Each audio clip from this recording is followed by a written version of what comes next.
ကိုကြောင့်ဘယ်သူမှဒုက္ခမရောက်စေခြင်းဘူးဆိုရင်ကိုချင်းသီလထိမ့်သိမ်းဆောက်ရှောက်ပါကိုချင်းသီလဆိုတာသူများဒုက္ခမပေးတဲ့အလုပ်ပဲနော်သူများဒုက္ခပေးတယ်ဆိုတာသိတယ်မဟုတ်လားသူများအသက်တိုက်ရင်လည်းသူများဒုက္ခပေးတာသူများဥစ္စာခွေးရင်လည်းသူတို့ဘာဒုက္ခပေးတာပဲကာမကိစ္စတွေမှာမမယွင်လို့ရင်လည်းသူများဒုက္ခပေးတာပဲလေလိန်ပြောရင်လည်းသူများကိုဒုက္ခပေးတာတုံးနဲ့တူမတက်အောင်ခုံးတိုက်ထားလည်းပဲဒုက္ခပေးတာဆဲတာရေးတာလည်းဒုက္ခပေးတာဒီကနေ့ခေတ်တော့ပါဇက်ကတောင်ထုတ်မစလို့လက်နဲ့ရေးပြီးတော့ Facebook ကဆဲနော်ဆဲဖို့ဆဲနည်းတွေမျိုးစုံပဲအဲ့ဒါတွေဟာကိုကျင့်သီလပျက်စီးခြင်းရဲ့အဓိပ္ပာယ်တွေပဲအဲ့ဒီလိုဟာတွေမရှိအောင်သူများကိုဒုက္ခပေးတဲ့အလုပ်တွေကရှောင်ပြီးတော့ကိုကျင့်သီလနဲ့ပြည့်စုံအောင်ကြိုးစားတယ်မိဘကိုငွေကြေးသာထောက်ပံ့မှုပြုပြီးကိုယ်တိုင်ကိုယ်ကြမပြုစုဘူးဆိုရင်ကိုကျေးဇူးဆက်ရရောက်ပါလားမြတ်စွာဘုရားကကျေးဇူးဆက်ရရောက်မရောက်ဆိုတာနဲ့ပတ်သက်ပြီးမိဘကကိုယ်ကျေးဇူးပြုတာ၃ချက်ရှိတယ်သားသမီးတွေပေါ်မှာမိဘကျေးဇူးပြုအပါဒကသားသမီးကိုစောင့်ရှောက်ခဲ့တယ်စောင့်ရှောက်တယ်ဆိုတာလူလားမြောက်လာသည်ထီအောင်စောင့်ရှောက်တယ်နှုတ်မို့အပိုက်ပုံးနဲ့ထည့်လိုက်ရင်ဘယ်လိုလုပ်အမိုက်ပုံးနဲ့ထည့်လိုက်ရင်စောင့်ရှောက်တာမဟုတ်တော့ဘူးလေအဲ့တော့မိဘကသားသမီးကိုစောင့်ရှောက်ခဲ့တယ်ကျွေးခဲ့တယ်နောက်တစ်ခုကတော့ဣမတ္တလောကတ္တဓာတိတာဒီလောကကြီးကိုလာခွင့်ပြုအခုခေတ်ကလာခွင့်မပြုဘူးလေတချို့ဟာလာခွင့်မပြုဘူးမလာခဲ့တဲ့ဆိုပြီးတော့လှုပ်တာတွေရှိတယ်အဲ့တော့မိဘကသားသမီးပေါ်မှာကျေးဇူးရှိတာအရေးကြီးဆုံးကဘာလို့ဆိုရင်လာခွင့်ပြုတာဒီပင်ကျေးဇူးပဲနော်ကိုယ့်ကိုလူလောကထဲကိုကမိဘကိုအမိပြုပြီးမှလူလောကထဲရောက်နိုင်တာဟုတ်အဲ့တော့လူလောကထဲလာခွင့်ပြုလိုက်တာကမိဘရဲ့ကျေးဇူးပဲအဲ့ဒီမိဘရဲ့ကျေးဇူးကိုကပြန်ဆက်လို့ရတာမိဘအကိုကြွေးခဲ့လို့ကိုပြန်ကြွေးတယ်မိဘကိုဆောင်းရှောက်ခဲ့လို့ဆောင်းရှောက်တယ်အဲ့ဓာတွေအတွက်ကကျေးဇူးကျေနိုင်တော့လေလူလောကကြီးကိုလာခွင့်ပြုတဲ့ကျေးဇူးကတော့ဘယ်လိုဆက်လို့မရအောင်အဲ့တော့ကြည်အောင်ကျေးဇူးဆက်တဲ့နေ့ကတော့ဘာလို့ဆိုရင်ဓမ္မနဲ့ကျေးဇူးဆိုင်ကြည့်တယ်ဓမ္မနဲ့ကျေးဇူးဆက်တယ်ဆိုတာတရားတရားမရှိသေးတဲ့မိဘတရားတရားရှိအောင်နော်အလှူဒန်းမလှူတတ်တဲ့မိဘလှူအောင်သီလမရှိသေးတဲ့မိဘသီလရှိအောင်ပညာမရှိသေးတဲ့မိဘပညာရှိအောင်ကောင်းတဲ့ဘက်ကိုပို့ဆောင်ပေးတဲ့နည်းနဲ့ဆိုလို့ရှိရင်တော့ကျေးဇူးကြည်တယ်လို့မြတ်စွာဘုရားဒီလိုဟောထားတယ်နော်အဲ့ဒီနည်းတိုင်းဆက်တော့တာအဲ့တော့ကြည်လောကမှာ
လူတိုင်းမှာစိတ်ခံစားချက်တွေရှိ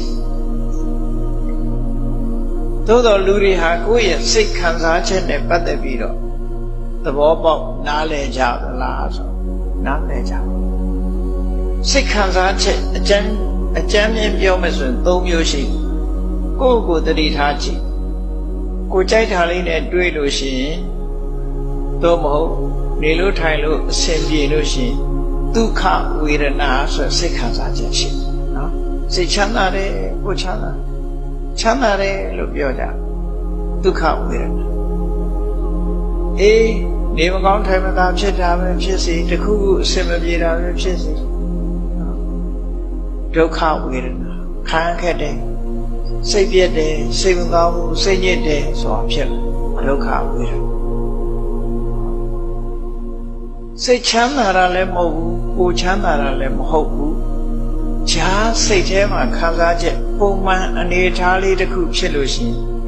အဒုက္ခမဒုက္ခသို့မဟုတ်ဥပိ္ပခဝေဒနာလို့ခေါ်တယ်အကျဉ်းအပြည့်ပြောမှဆိုရင်လူတွေရဲ့စိတ်ခံစားချက်၃မျိုးအစင်ပြေနေရင်ဒုက္ခဝေဒနာအစင်မပြေရင်ဒုက္ခဝေဒနာပုံမှန်အတိုင်းဆိုရင်အဒုက္ခမဒုက္ခဝေဒနာအဲ့ဒီမှာလည်းပဲထပ်ခွဲတယ်ဒုက္ခကိုနှမျိုးခွဲလိုက်တယ်ကာယကဒုက္ခစေတသိကဒုက္ခစေတသိကဒုက္ခခန္ဓာကိုယ်အနေထိုင် comfortable ဖြစ်တယ်နေလို့ထိုင်လို့ကောင်းတယ်ကာယကဒုက္ခစိတ်ချမ်းသာတယ်သောမနတ happiness လို့ပြစိတ်ချမ်းသာတယ်ပျော်တယ်ဒုက္ခမှာလည်းပဲထို့တူပဲလူကနေမကောင်းဘူးကြောအောင်တယ်နာကြိုက်တယ်သွားကြိုက်တယ်ကာယကဒုက္ခအေးစိတ်ညစ်တယ်စေတသိကဒုက္ခဒေါမနတလို့ခေါ်တယ်အဲ့ဒါလို့နှမျိုးထပ်ခွဲပြီးတော့ဥပိ္ပခာလို့ဆိုတဲ့နောက်ဆုံးဟာကြတဲ့အခါကျတော့တစ်မျိုးတည်းပဲထားခံစားမှုမထင်ရှားတဲ့အရာလို့အဲ့တော့လူတွေရဲ့စိတ်ခံစားချက်သည်ဒုက္ခဒုက္ခအဒုက္ခမဒုက္ခဆိုတဲ့ပါဠိနဲ့ပြောမှဆိုရင်အခြေခံအပြင်၃ခုရှိတယ်အဲ့ဒီ၃ခုကိုဒုက္ခနဲ့ဒုက္ခကိုစိတ်ကာယကစေတသိကနှစ်ခုထပ်ခွဲလိုက်တဲ့အခါနှစ်ခုစီခွဲလိုက်တဲ့အခါဝေဒနာဟာ၅မျိုးဖြစ်သွားတယ်နော်လူတွေရဲ့တဏ္ဍာမှာစိတ်ခံစားချက်၅မျိုးရှိတယ်အဲ့ဒီ၅မျိုးကိုအချင်းချုပ်ပြီးတော့ပြောကြည့်အောင်ဘုန်းကြီးတို့တွေကိုယ်စိတ်တိုင်းညဖြစ်နေတဲ့အခါမှာနေလို့ထိုင်လို့ကောင်းတယ်ပျော်ပျော်ရွှင်ရွှင်ရှိတယ်ဒုက္ခအစင်မပြေဘူးအလောကိုင်းကားစားအစင်မပြေဘူးတူနဲ့တူအစင်မပြေကြဘူးအဲ့ဒါမျိုးအစင်မပြေဖြစ်လာပြီဆိုရင်ဒုက္ခအစင်ပုံမှန်အနေထားနဲ့ဖြစ်နေပြီဆိုရင်အဒုက္ခမဒုက္ခခံစားချက်၃မျိုးရှိအဲ့ဒီ၃မျိုးပေါ်မှာအမှတ်တမဲ့နေလိုက်ကြတယ်မတ်တမဲ့နေလိုက်ရင်ဘယ်လိုဖြစ်လာတော့ဆိုလို့ရှိရင်ဒီခြေနှက်ဆရာကောင်းတဲ့ခုနကအစဉ်ပြေးပြီးစိတ်ချမ်းသာနေတဲ့အပေါ်မှာလူတွေဟာမစိတ်တွေဖြစ်တော့ဒုက္ခယဝေဒနာယရာဂနုတယောအနုသေးတိဒုက္ခဝေဒနာဖြစ်လို့ရှိရင်ဒါလေးကိုတွေ့တာမှုညှဉ်းမှုဆွလန်းမှုဆိုတာလေးကဝင်လာတယ်ကိုယ်စိတ်တယ်ဒုက္ခဝေဒနာကိုလိုချင်တယ်တတ်မဲ့တယ်ဆိုတဲ့လောဘဖြစ်လာရာဂနုတယဝင်လာဒုက္ခယဝေဒနာယရာဂနုတယောအနုသေးတိစိတ်ချမ်းသာကိုယ်ချမ်းသာဆိုတာလူတိုင်းကြိုက်တယ်စိတ်ချမ်းသာကိုယ်ချမ်းသာဖြစ်လိုက်တဲ့အချိန်လေးမှာချမ်းသာဒုက္ခကိုတရားနဲ့မရှိမှတ်မိဘူးဆိုလို့ရှိရင်ဘာဖြစ်တွေ့တာမှုတွေတတ်မဲ့မှုတွေရာဂတွေဖြစ်လာဒီလိုဆိုလို့အေးစိတ်ဆင်းရဲစရာနဲ့ကြုံတယ်ကိုယ်ဆင်းရဲမှုနဲ့ကြုံပြီဆိုရင်ဒုက္ခယဝေဒနာယပဋိက္ခဏုတယောနုသေးတိအဲ့ဒီကျတော့ဒေါသဖြစ်တယ်ဒေါသဖြစ်တယ်စိတ်တိုးနေတယ်ဒေါသတွေဖြစ်တယ်ဒုက္ခဖြစ်လာရင်စိတ်တိုးတယ်ဒေါသဖြစ်တယ်အဲ့တော့သူကလည်းဒုက္ခဖြစ်တဲ့အပေါ်မှာစိတ်တိုးလာတဲ့အခါကျတော့စိတ်တိုးလာတော့ဒေါသထပ်ပြီးတော့ဖြစ်သွားတယ်ဒုက္ခမှာဒေါသကိန်းလာတယ်လို့ဆိုအဲ့တော့အကျင့်ကြီးပါသွားတယ်ဒုက္ခဖြစ်တိုင်းရာဂဒုက္ခဖြစ်တိုင်းဒေါသဒါကြီးကကိုယ့်ရင်ထဲမှာဒီတိုင်းပဲဖြစ်နေတော့တာအမြဲတမ်းပုံမှာဒါဖြင့်ဒီအစဉ်ပြေတာလည်းမဟုတ်ဘူးပုံမှန်အနေထားမျိုးဆိုရင်ဘာဖြစ်တော့ဆိုပုံမှန်အနေထားမျိုးကြတော့အမှန်မသိတော့ခံစိတ်ခံစားချက်ကိုအမှန်မသိဘူးဆိုတာကြတော့အဝိဇ္ဇာလို့ခေါ်တယ်ဒါကြောင့်မို့အဒုက္ခယမဒုက္ခယဝေဒနာယအဝိဇ္ဇာနုတယောနုသေးတိဒုက္ခလည်းမဟုတ်ဒုက္ခလည်းမဟုတ်ပုံမှန်နေထားဆိုလို့ရှိရင်မသိခြင်းဆိုတဲ့အဝိဇ္ဇာနုတယကိန်း ဆိုလိုတာကရာဂဒေါသမောဟဆိုတဲ့ဒီတရားတွေဟာ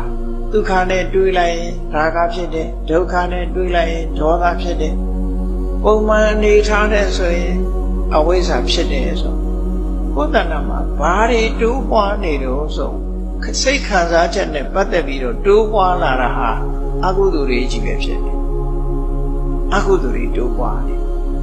ဒီအကုသိုလ်တိုးပွားတာဟာအရှိန်အဟုန်နဲ့ကြီးမားစွာအခိုင်အမာတိုးပွားနေတာပဲဖြစ်တယ်ဒီလိုဆိုလို့တယ်နော်အဲ့တော့အဲ့ဒီစိတ်ခံစားချက်တွေကိုရှုမှတ်နိုင်မှမရှုမှတ်နိုင်ဘူးဆိုလို့ရှိရင်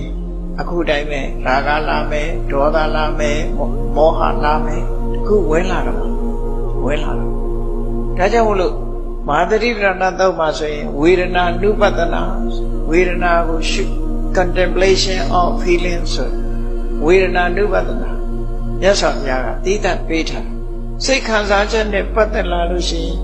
စိတ်ခံစားချက်ကိုသဘာဝအတိုင်းသိအောင်ကြိုးစားလို့မြတ်စွာဘုရားဟောတာ။ဘာကြောင့်စိတ်ခံစားချက်ကိုသိအောင်လုပ်ရတယ်လဲဆိုမသိပဲနေလို့ရှိရင်ရာဂဖြစ်မယ်ဒေါသဖြစ်မယ်မောဟဖြစ်အကုသိုလ်တွေအဆက်တိုက်လိုက်လာ။အဲ့ဒီလိုအကုသိုလ်တရားတွေမဖြစ်ရအောင်မြတ်စွာဘုရားကဝေဒနာနုပဒနာဆိုတဲ့ကမ္မထာနဲ့တားဆီးပေးတာလားဖြစ်တယ်ပေါ့။အေးဝေဒကူဆိုတဲ့ပုဂ္ဂိုလ်ဟာတပ္ပဝေဒနာတုဝိတာရာကိုဝိတာရာကိုသူဆိုလိုတာကဒုက္ခဝေဒနာဖြစ်ရင်လည်းပဲတွေ့တာမှုမရှိတော့ဒုက္ခဝေဒနာဖြစ်ရင်လည်းမုန်းတိမှုမရှိတော့အဒုက္ခမဒုက္ခဝေဒနာဖြစ်ရင်လည်းပဲမသိဘူးဆိုတာမရှိဘူးအမှန်တိုင်းသိနေတယ်အဲ့ဒါကြောင့်မလို့ဒုက္ခဆိုတဲ့ခံစားမှုပဲခံစားစိတ်ခံစားမှုကပျော်ရွှင်ချမ်းမြေ့တဲ့စိတ်ခံစားမှုပဲဖြစ်စေဆင်းရဲတဲ့အလိုမကျတဲ့စိတ်ခံစားမှုပဲဖြစ်စေပုံမှန်စိတ်ခံစားမှုပဲဖြစ်စေသူဟာသဘာဝတရားကိုသိရှိနားလည်နေသည့်အတွက်ကြောင့်အဲ့ဒီပုံမှာတွေ့တာခြင်းမုန်းတီးခြင်းမသိခြင်းဆိုတဲ့အကုသိုလ်တရားတွေဝင်မလာတော့ဘူးဝင်မလာသည့်အတွက်ဝေဒနာတွေပေါ်မှာပိုင်နိုင်နဲ့အသိဉာဏ်နဲ့ထိမ့်ချုပ်သွားနိုင်တယ်တပ္ပံဝေဒံအတိစ္ဆဝေဒကုသောစိတ်ခံစားချက်တွေအားလုံးပေါ်မှာ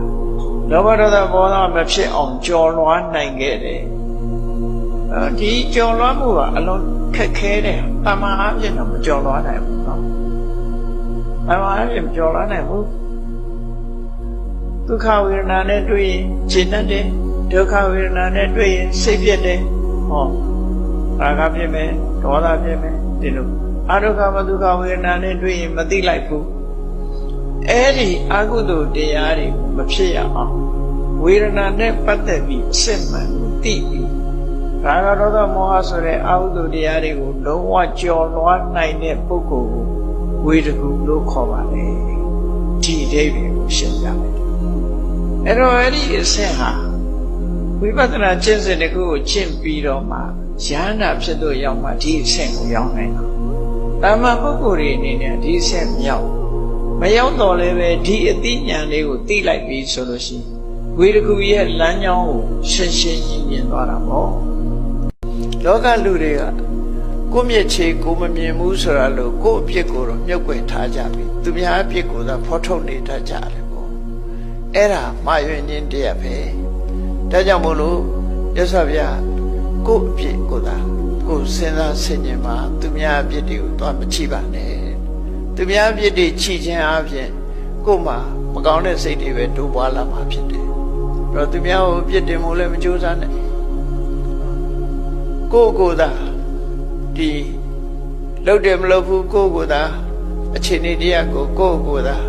စဉ်းစားဆင်ခြင်သုံးသပ်ကြည့်ရမှာဖြစ်တယ်ဆိုတဲ့သွန်သင်ဆုံးမချက်ပဲဖြစ်တယ်ပေါ့အဲ့ဒါလေဆွတ်ဆက်မြင်မှတ်ထားပြီးတော့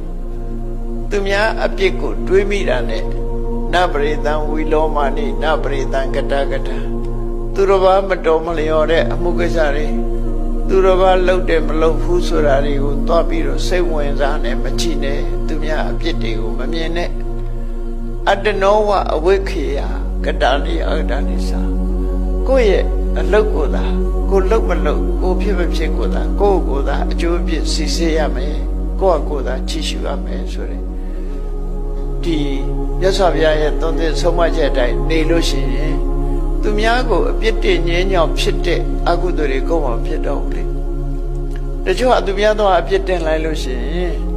ထိုအပြစ်တင်ခံရတဲ့ပုဂ္ဂိုလ်ကသူတော်ကောင်းဖြစ်နေလို့ရှိရင်ကိုချိုးနေသွားကိုအပြစ်ကိုမကြည့်လို့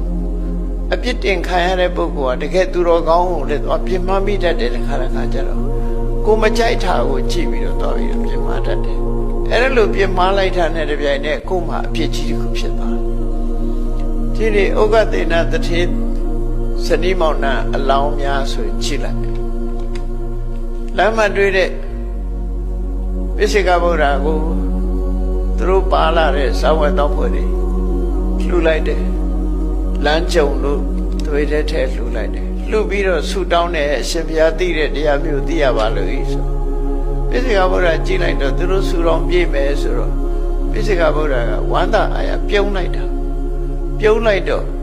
အမျိုးသမီးကစပြီးပါပြောတော့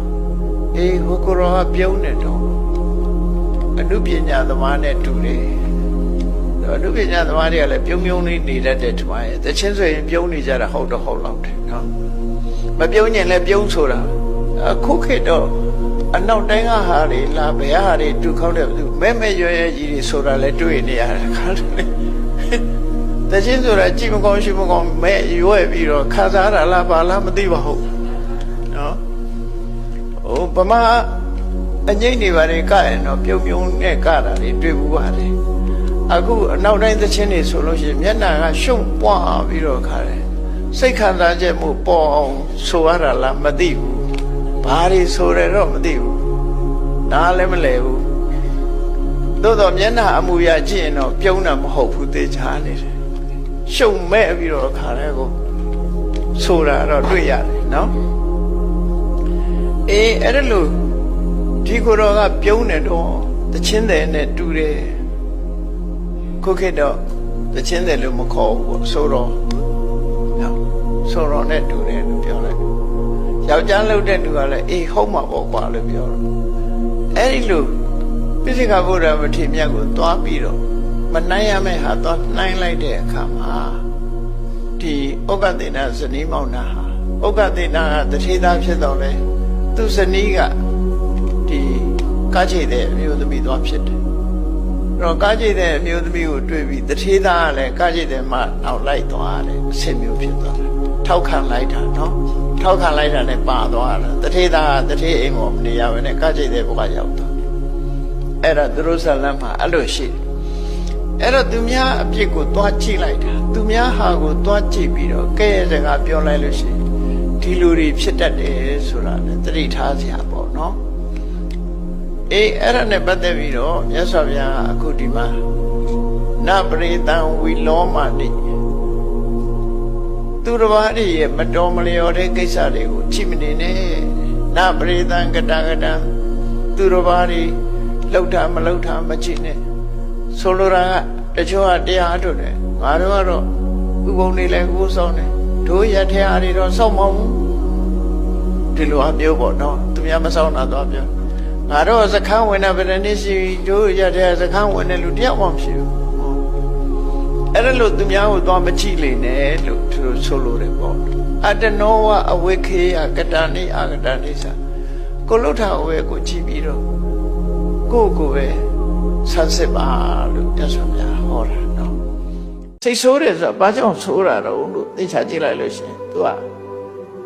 အဆိုးမြင်လို့အပြစ်မြင်လို့ဒေါသဖြစ်တာအဲ့ဒီအပြစ်ကိုမကြည့်နဲ့အပြစ်ကိုမကြည့်ဘဲနဲ့ကောင်းတာလေးကိုရွေးချယ်ကြည့်ဒါကြောင့်မို့ဟိုရင်ပြောတာဒီနှစ်သက်စရာကောင်းတဲ့အခြေအနေလေးတစ်ခုကောင်းတာလေးကိုကြည့်ရှုပြီးတော့မေတ္တာပွားရမယ်ဥပမာပါနဲ့တူတော့ဆိုလို့ရှိရင်မော်ဒီဖုံးနေတဲ့ရေကိုလည်းရေကတားတော့ချင်တယ်ဆိုဘာလို့ရတော့ရေအိုင်တော့တွေ့တယ်အဲ့ဒီရေအိုင်ကြီးကိုမော်ဒီညင်းနေဖုံးနေတယ်ဆိုအဲ့တော့လက်လေးနဲ့အဲ့ဒီမော်ဒီကိုဖယ်ပြီးတော့ရေတောက်တယ်အဲ့ဒါလိုပဲလူတွေဆိုတာခုံတဲ့အပြစ်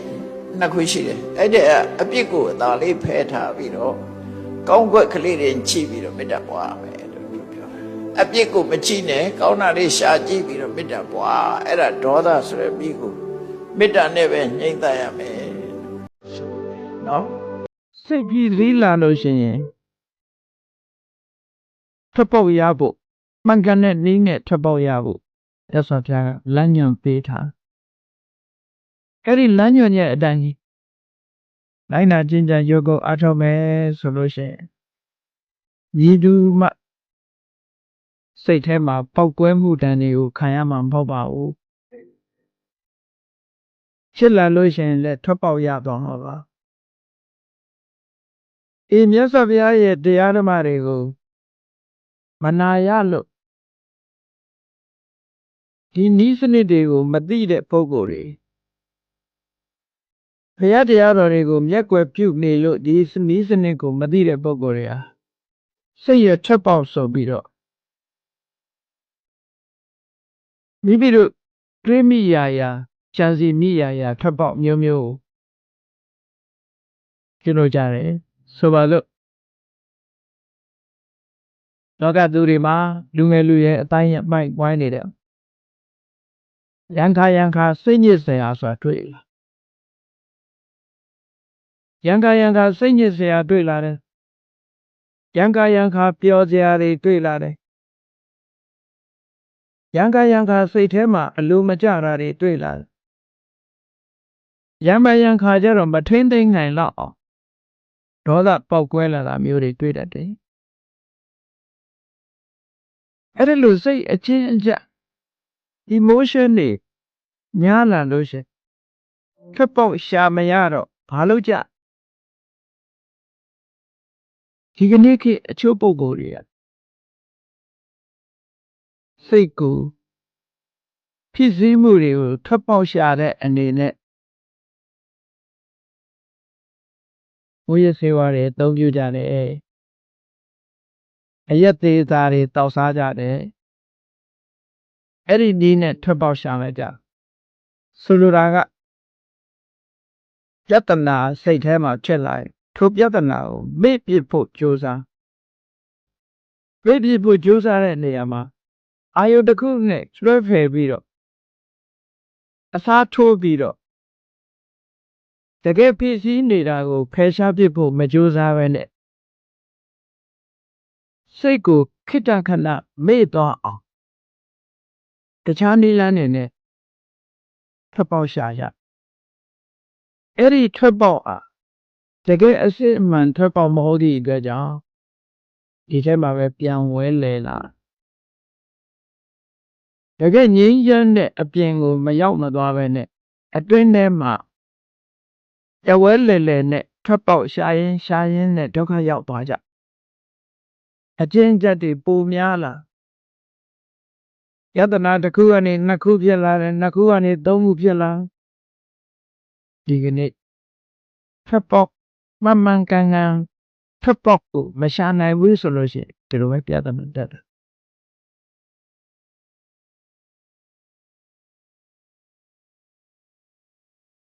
တချို့ကပြောကြတယ်မဟုတ်လားလူတယောက်